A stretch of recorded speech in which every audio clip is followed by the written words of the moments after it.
bamkhonza kakhulu bamkhonza kakubi kwesi sithi ngoba nazo ziyalwa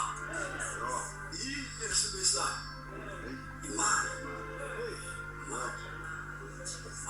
akekho umuntu oshumayela ivangeli lenyani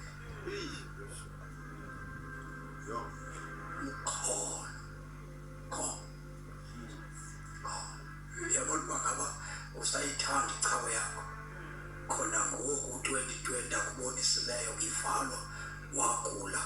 wangcwaba abantu bakhe icawe ibaleka nayo uyoba umathi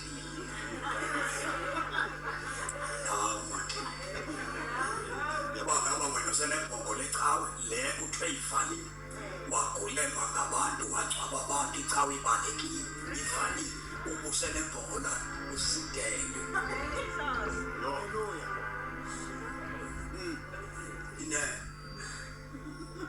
uba ngaba wena usenengxaki yokumfundisi wami fundekahle lo bekubalekile wakubona asalisa athi uba mna andikhathalelanga wena ndikhathalele imali yakho